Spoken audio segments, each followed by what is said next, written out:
Hi Leo, my name is Audrey Allison, and this is your June 2014 forecast for the month. Very happy to be here. Thank you so much for all of your support and for Google Plusing and sharing and liking these YouTube podcasts. It means a lot. It's also helped keep me very busy. So thank you for choosing me to read for you as well. Let's start off June with a beautiful Mercury retrograde. Mercury is retrograde from June 7th through the 30th of the month. But here's what he does. He slows up 3 degrees Cancer on the 7th until the 17th. And that is in your 12th house. And then he goes retrograde even deeper into Gemini from the 17th till the end of June, or till July 1st in Gemini in the 11th house. So Cancer to Gemini, 12th house and 11th house is where this retrograde hits you, Leo. And what that means is, you know what, I don't mind a retrograde in the 12th house. The 12th house is rest. It's quiet. It's spiritual time. It's meditation time. It's going inward time. A retrograde there, I mean, things are slowed down in the 12th house anyway, and Mercury just slows this pace and the speed of things. Also, slows down the communication of that area. So there's not a lot going on in the 12th house anyway, so it's a pretty safe place to have a retrograde. The 11th house is what is tricky. It just means that you won't be as social this time. The 11th house is friendships and social activities and clubs and groups and organizations. And I feel like you're slowing down in both the 12th and the 11th in that you might just be resting. You don't want to be too social. You might go inward, be a little bit of a hermit, relax, revise, rewrite, reanalyze, redo. But don't do. There's not a lot of action right now. So that's what the Mercury retrograde is. You know, Leo, you don't have it so bad in this retrograde. I don't mind that. Neptune retrogrades, though, on the 9th of June. Now, this is interesting because Neptune is a planet. When he's direct, he is nebulous and cloudy and foggy. And he's delusional. He's full of disillusion and addiction and drugs and alcohol and movies and films and the fantasy. So when he retrogrades, 7 degrees Pisces is where he is, in your 8th house. When he retrogrades, he actually illuminates things in a way that you can see them clearer. So I don't mind a Neptune retrograde. Chiron is also stationed in your 8th house of Pisces and also retrograding on the 20th of June. We've got a lot of retrograde planets. Pluto's retrograde in Capricorn in your 6th house. Saturn's retrograde in Scorpio in your 4th. Mercury's going to be retrograde in the 12th and 11th, so that's kind of nutty. Slow it down, Leo, in June. Neptune's going to illuminate, Neptune retrograde will illuminate seeing clearly in your 8th house of change, in your 8th house of sex, and shared resources. You might become aware of someone maybe borrowing too much money from you at this time. You've had your rose-colored glasses on in the 8th house. Maybe you're lending too much money or someone's filtering too much out of your pocket and you weren't aware of this all along because Neptune was direct. And now that he's retrograde, you're noticing where your shared resources are going. There could be a lot of possibilities with that. It's also best to get a personal reading to be certain where all of these transits hit you. But as a solar scope, watch your shared resources. Something might come into light there. Also, with your sexual activity, something might go on there where you're finally aware or seeing something for how it is.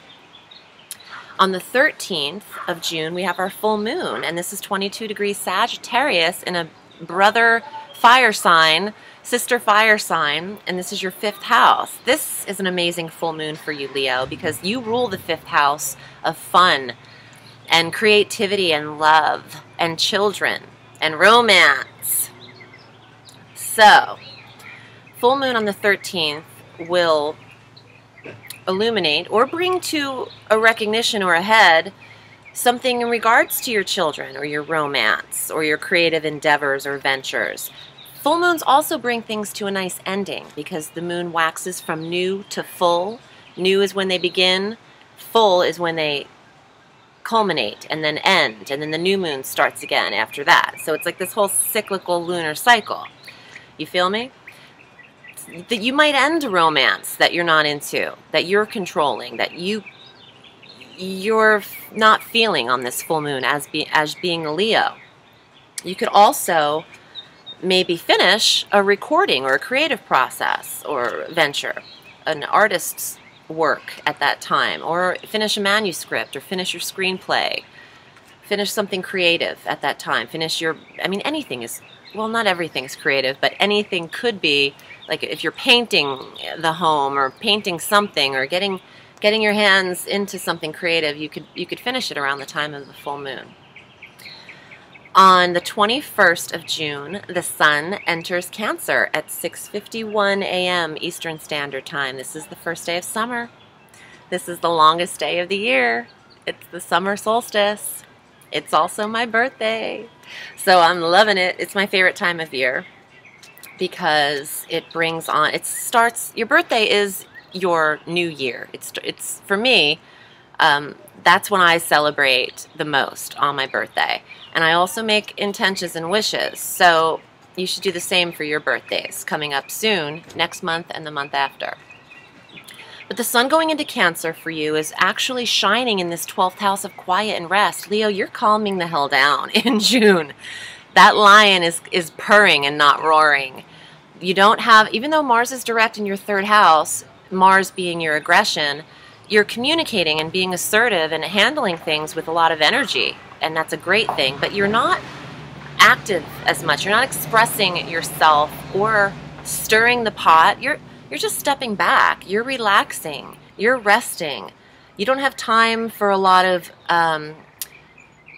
energy that's not 12th house. That's not peaceful. You don't have, that's what it is. 12th house is peace. It's spirituality. So, and that's very heightened. The 12th house is the most heightened house for you, and I'll get to some more transits regarding that as well. And your 11th house is heightened too, but you don't have time for anything that's not peaceful, Leo, and Leo ascendant. So you really can't be disturbed in June. You're revising and relaxing, so good for you. On the 23rd, Venus, beautiful, loving planet of love and money, goes into Gemini, and this is your 11th house of friendships. I love this. Okay, so Venus will give you a lot of support financially as well. So the 11th house is goals and wishes and clubs and groups and friendships and being social. So you'll find beautification in that area for a while, Leo.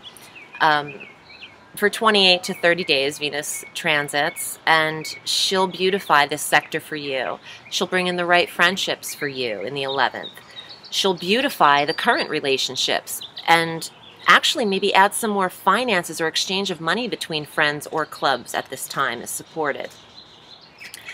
From June 25th through the 28th, there is a planetary opposition that happens every 2 years between Uranus, who is stationed in Aries, and Mars, who's stationed directly across in Libra. This is an exact opposition, which can be tense or stressful. This is between the 9th and the 3rd house. 3rd house of communications, where Mars is in Libra for you. So your speech has been very aggressive or agitated, or you might have had a lot of energy in writing endeavors or communications or local errands. You're getting things done. There's a lot of energy to support you with Mars in the 3rd house. However, this opposition between the 9th and the 3rd, the 9th house is your higher education and your philosophies and adventure and foreign long-distance travel. The tensity in the 4 days could be something stressing if you're traveling in that time. In a Mercury retrograde, with this opposition, expect delays and also expect stress in the communications. Stressful, not translation in foreign languages, 9th house, foreign, faraway places, 3rd house, language. Something isn't connecting or being understood in the communication factor. It could be people that have to travel abroad. There's not a lot being understood with the retrograde and the opposition. Just a heads up. I wouldn't recommend going long distance just in those 4 days, let alone the retrograde. Also, if I didn't say this, Mercury clears his official shadow. He goes direct on July 1st in that retrograde, but he clears his shadow officially on the 26th of July. So that's when you're really smooth sailing to go forward with a lot of communications and travel. On June 27th, we have our new moon at 5 degrees Cancer, and this is the 12th house again. So, excuse me, 12th house of rest. Leo, you are taking a cat nap. You are healing, licking your wounds and purring and taking a nice little nap. Let me pull the cards for you and see what's up for the month of June. I also want to say if you're interested in booking a reading with me, you can do so at audreyallison.com. I read all through the week and I've been extremely booked, so thank you for that, YouTubers. And I'm also on Facebook at Audrey Allison Astrology and Tarot. You can find me there and like my page. The money tree. This is everybody's magical little card. You have prosperity, health, well-being on your side, Leo.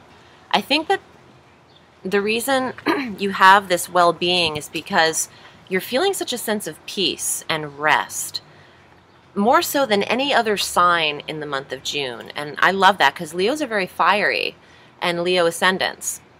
So it's very abnormal to have such a calm month, in a good way, in a very much needed way. Here's your honors, respect, accolades, reward, accomplishment. The 6th house, or I'm sorry, the 6 of Wands is, or staffs, whatever version you prefer, is an essence of accomplishing what you've set out to do and receiving reward and acknowledgement for your achievements. And it's a fire card for you, Leo. So that is a beautiful thing. Also, these two could go together very much, first and second card. You will achieve this growth through these developments and achievements. You'll earn money from and well-being and prosperity from the accomplishments you've started. I pulled this card a few times today. Love is in the air, Leo.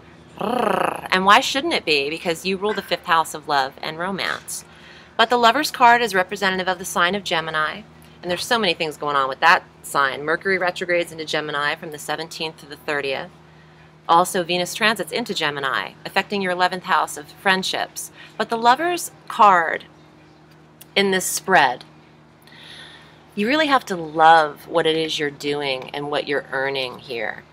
You could also find a lot of help and beneficial financial support through your romance. So think about that. Date up if you're dating. And if you're already in a relationship, I feel like your successes here will make this better, will make the romance better. Let me pull another card for you. Last card. Okay, the 2 of coins of earth. Make sure, okay, that you're saving, but also don't bite off more than you can chew in all of these opportunities coming your way. You have a lot. This is the sun and the moon. You have a lot of things coming to you underneath all of the stars. Take the opportunities that you can be certain there won't be a lot of loss with. You know, you don't want to take too many risks. Oh, and this is the lion, the Leo. Don't bite off any eagle's heads, too. That's just a symbolic symbolism for biting off more than you can chew, and also doing things out of spite or what's that saying that I can never remember when I'm channeling? Oh, don't cut your nose off to spite your face. You know, just make sure that you are getting that rest and staying aligned and not taking on too many projects, because one of them will suffer if you say yes to everything. Something won't succeed. Not everything can always push through. So thank you so much for listening and for tuning in. My name is Audrey Allison. I'm wishing you a beautiful June, and I will see you soon.